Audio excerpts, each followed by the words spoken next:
Hey, it is your buddy, Peace and Harmony, with you here today. Much love going out to all the beautiful, empowered harmonizers. We are zooming in and focusing in on a great viewer question, and that is, will I ever sort of get my true happy place back? Will I ever become, feeling good again, 100%? And how long does this take? I think this is a great viewer question when we talk about really being empowered, or kind of coming back, snapping back into life, if you will, joining the living again, joining your happy, finding your happy place again within, especially if you haven't visited there, been there, or even lived there ever before, because, you've been maybe traumatized in your family of origin, or maybe just your upbringing.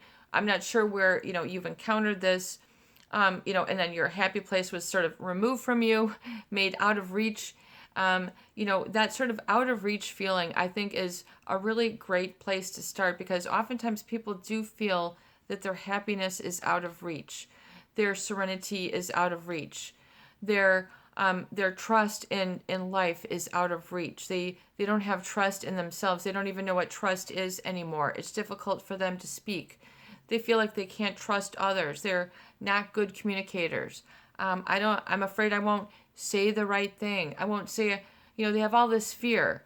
I'm afraid that and you don't really catch what you're saying and seeing the negative frame that you're seeing yourself in. It's just like you're carrying around a frame that says, I'm afraid. And you just, no matter where you go, you're just walking around with this frame, a gray frame with painted in white. I am afraid. Put away that frame, throw it out. It doesn't look good in your house. It doesn't look good in your emotional house. Why, it could be written on a baseball hat. Throw out the baseball hat. If you got a t-shirt that says, I am afraid, or I'm a victim, throw it out. Get rid of it. I mean, this is, oftentimes people are deprived of their happy place in order to please someone, or conform to their standards other than what was really right for you. And so you will and you should get your happy place back. But oftentimes that space, if you're in a relationship with someone who is narcissistic, your happy place is a direct conflict for them, because to them, they feel shown up. They're not big enough so that I can be happy and you can be happy too. There's only, in their mindset, there's only, this town ain't big enough for the both of us. It's just like, it's me or nobody. I mean, so they have this sort of very entitled, self-aggrandizing righteousness with which they will create a lot of disempowerment in relationships, where people become rendered passive. They don't ever make any decisions. They don't ever get their say in things. They can't get their feet wet. They can't make a mistake and learn. I mean, you're going to make mistakes in life. I mean, if you're afraid of that, then that's going to be a problem. But to understand, getting your happy place back, you have to realize that oftentimes the problem why you're not experiencing that is because you've told yourself not to experience that. I mean, literally, it is within the realm of your command. And for some reason, you had to resist that. Things went, haywire. Boundaries were violated. There was enmeshment going on, or a trauma bond that was intertwined in your proper happy place. So whenever that was in your life, like, you might have to know for yourself, but then you've got the great work of joy to look forward to create that happy place, which, number one, creates in an absence of pressure and an absence of fear. I mean, you have to have a cessation of guilt. A lot of people, they've been so wound through the years to feel a specific way, and they've then thought, as a reaction to those emotions, a very specific way, and then their life has not manifested or created many signs of success or many signs of happiness, because they're still playing to the tune of that negative song that the narcissist wrote, that they played on the piano for them decades ago, months ago, days ago, seconds ago. I mean, get new sheet music. I mean, what is the soundtrack to your life? Have you had enough of that piece. Have you memorized it? Could you play it in your sleep? You know, um, I Am Unhappy, that whole soundtrack. How many times have you played that into what decibel? Okay, so now you have to look at what you're playing and to what decibel to the flip side. I am happy. What does the music sound like? What do you look like? What are you feeling? What are you wearing? What are you smelling? What are you doing? I mean, I am happy. What does this feel like?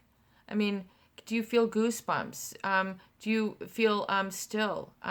Is it, just having the cessation of fear, just in the cessation of guilt and the cessation of worry and the cessation of the backward of, reflecting of those as well.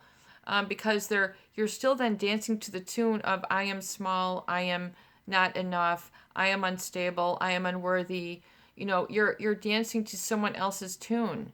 So you have to go, wow, man, that really disrupted, my life journey there and how I felt and how part of my life turned out at that point. So, wow, well, I'm going to crank up the volume on my happy place.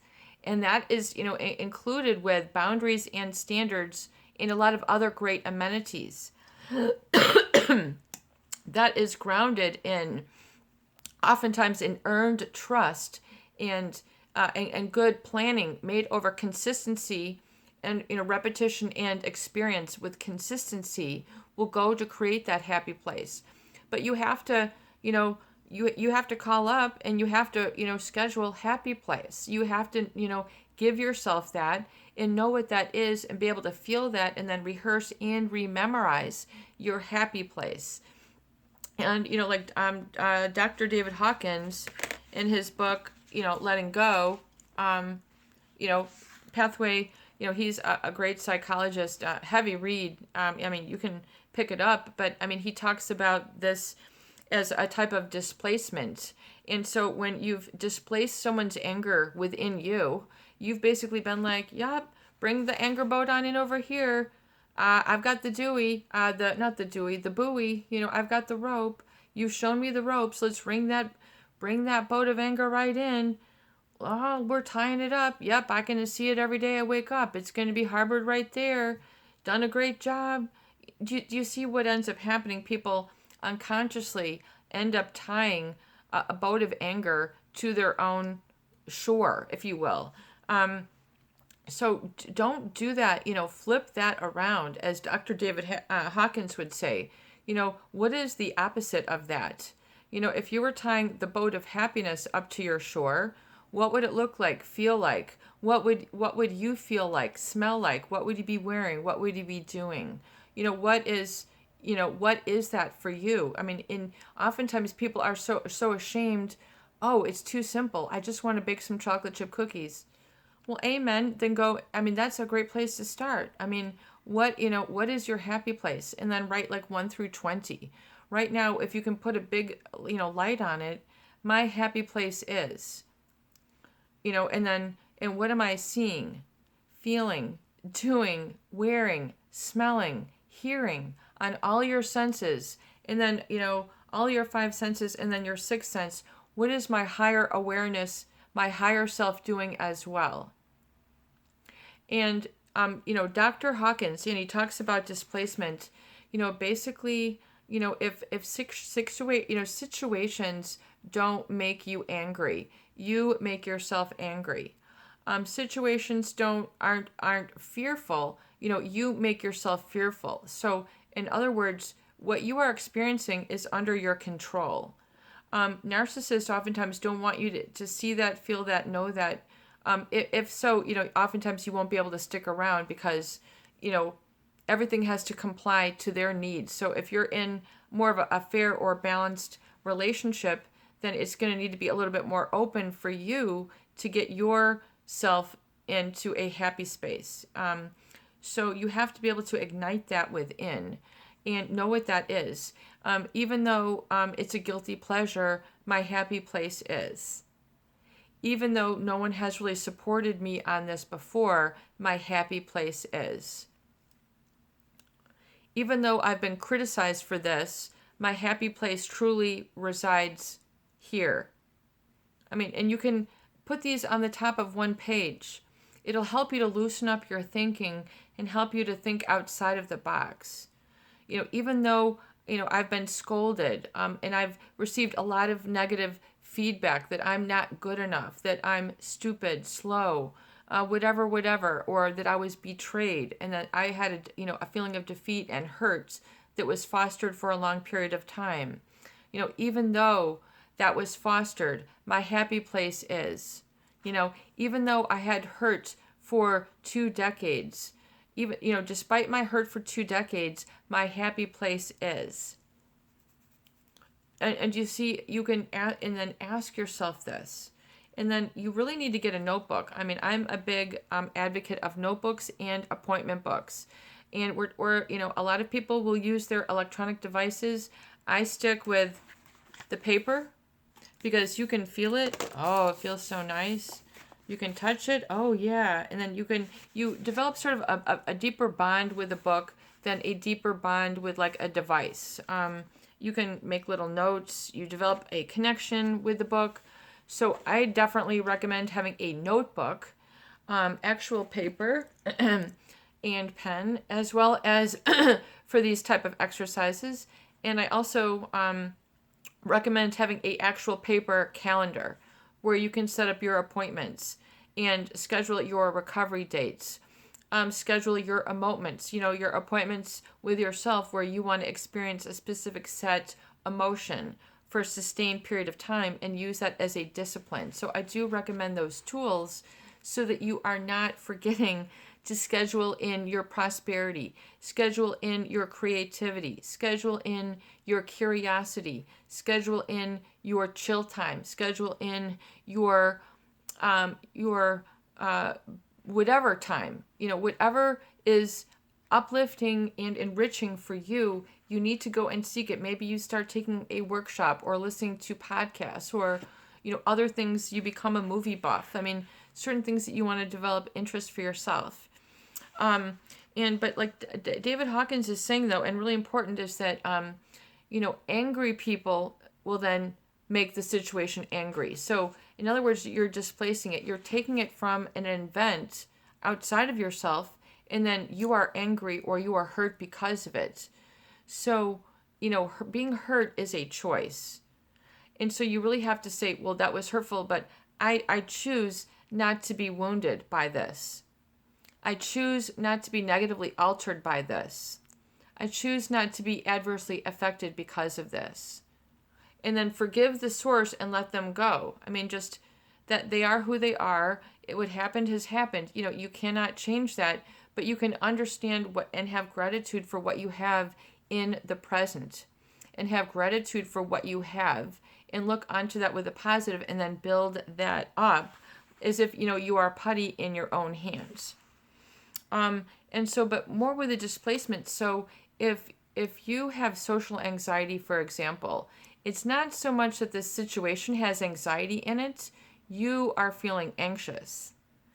And so just like if you were to go to like a big football game and you were to be, your perspective, you were on the very, very top and you could barely see anything.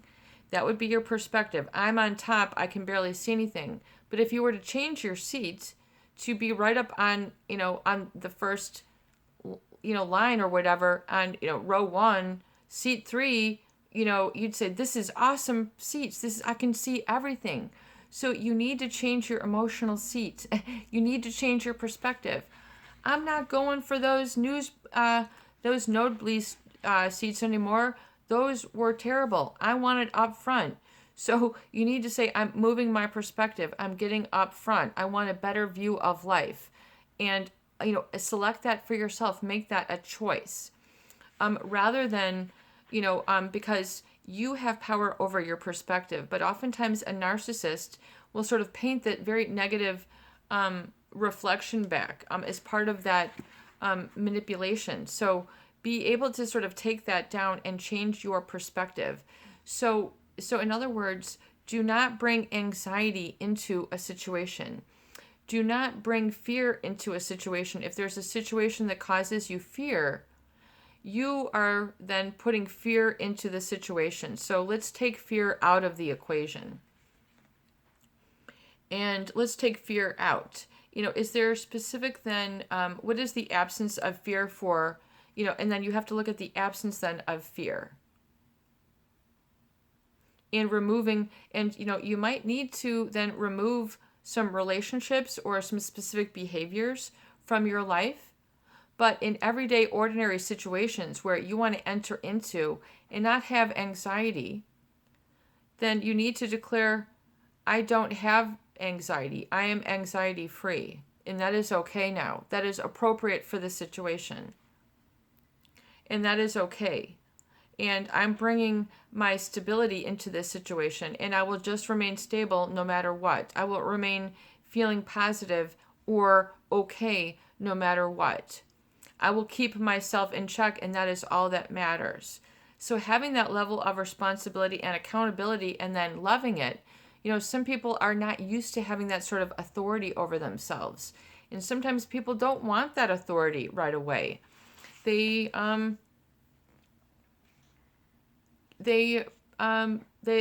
just don't want to have that control quite yet. They want someone to take care of them. Well, then you might need to be able to then make relationships that where you are taken care of, but there's a healthy give and take and there's a healthy balance. But realize that oftentimes fear, you will bring fear into a situation. Sometimes the fear is just, sometimes it's unjust. But then to look at your feelings a little bit and say, okay, wow, I understand why I'm feeling fear, and I'm going to protect myself from that, and that's okay. I'm not going to take it that far. I'm not going to go and cross my own boundary for myself, because I know that fear is trying to tell me that there is something dangerous or painful or injurious. So that's what the fear is from. So you have to look sort of back at the roots and say, aha, okay, and then this is how the roots were growing back in that time. This is why it is, so your body is still sort of emerging and evolving from those negative roots. So you have to then look at the positive roots that you can then put sort of in its place. In other words, seeing the roots of strength, seeing the roots of calm, seeing the roots of I am. You don't have to define it or judge it by anything more than that. And then build from there, and defining yourself and your identity. I am happy. I am gorgeous. I am handsome. I am strong. I am muscular. I am graceful. I am fit. I am getting fit. And all these things that once you liberate yourself from the fear and stop bringing fear into the situation, then you can come from a place of strength. The fear, though, if it's still very strong, you really have to understand that then you've got one toe in somebody else's energy, where you need to come back to your own and understand what is your own happy place and how else has someone disturbed it.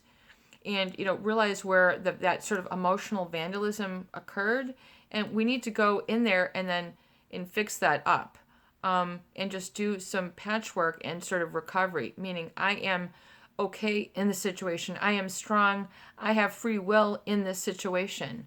And then liberating that, so you have free will to make a choice, to make a decision, to make a determination to do something different or otherwise. And I choose not to be afraid. I choose to trust instead. I choose, to communicate instead of being silent. I think communication is the key. Communication is the answer.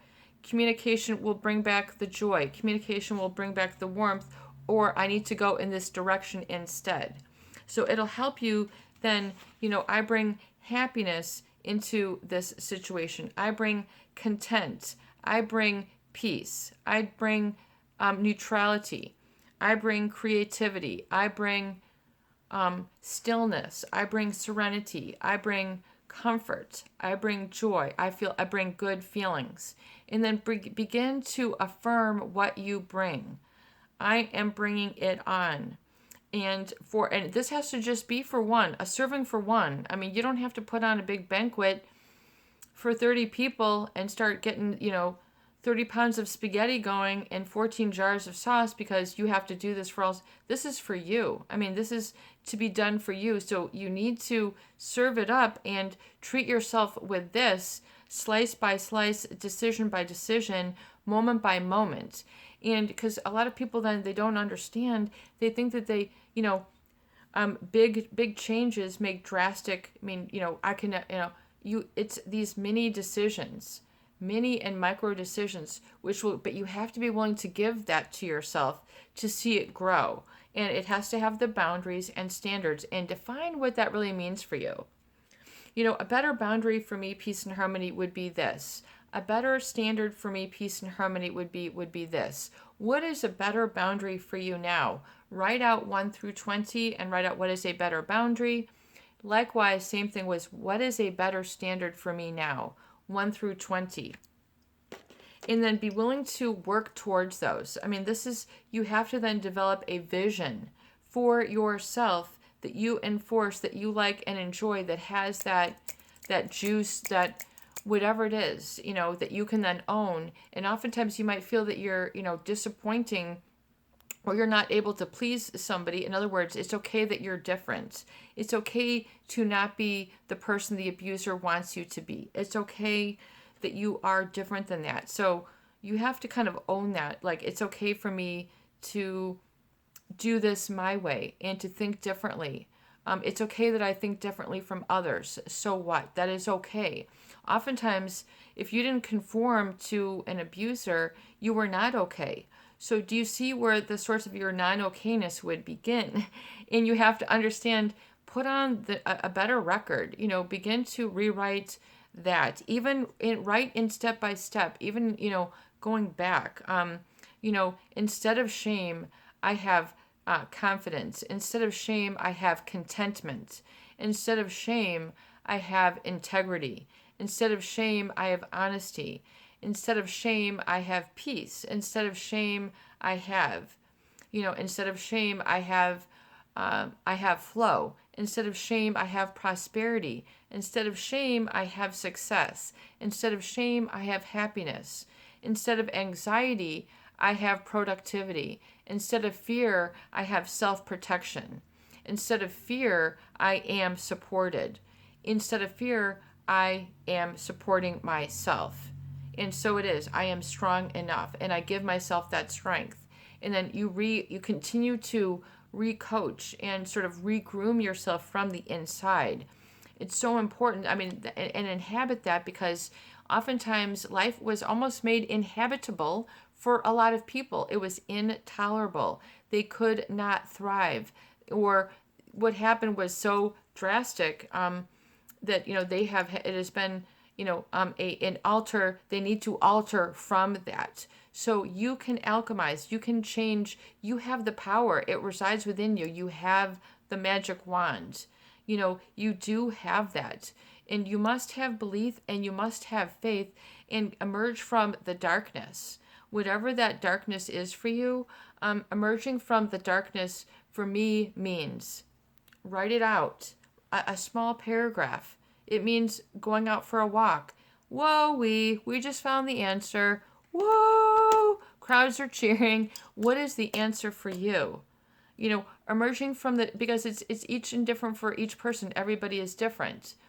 And even if you feel, well, I'm not perfect yet, well, guess what? That's okay. You don't have to be at a specific level. You might still have, be one little embryo strong. Well, it's okay then. Just do one little peek at light, a little bit more peek, a little bit more peek, a little bit more, and then you're getting stronger. You're getting bigger. You're no longer an embryo. You're a baby seedling. You're going from a seedling, and then you're going to a sprout, and then from a sprout, you're going into a little leaflet. I mean, so your life is going to change and alchemize, and then you can begin to appreciate it, but you kind of have to see and appreciate what is the design of your own little leaf that you like. Right now we're entering into the fall and autumn, and, as a kid, it's just I mean, the leaves that are usually green, turn like this color, that, that bright chartreuse green. So we would, gather these and press them in a book or iron them into wax paper. And, they were fun little great projects. So what is the color of your leaf that you're going after? Could you even find a little baby tree or a little seedling that you could get at a store or a nursery or something? Or, God, you could probably even order this from Amazon, all we know. But, what little baby tree, a tree of strength, a tree of faith, and could you name that little tree? Or, something that is going to be with you for the long haul. You could do that. You could develop a little place in your yard, your apartment, your condo, where, or your patio or something, where are good growing conditions for you. And you're going to be like that tree. What are good growing conditions for that tree? You're kind of like the same thing. How does it look today? Does it look stressed? Does it look bedraggled? Does it look like it's drowning of thirst? What does it need? And so you have to kind of look at yourself in a similar way. You've got too much of a frown. What is that? Okay, well then let's change this. How can we reframe this and look at this in a new light? So that you can see the positive and feel good about it and not feel so unhappy about it anymore.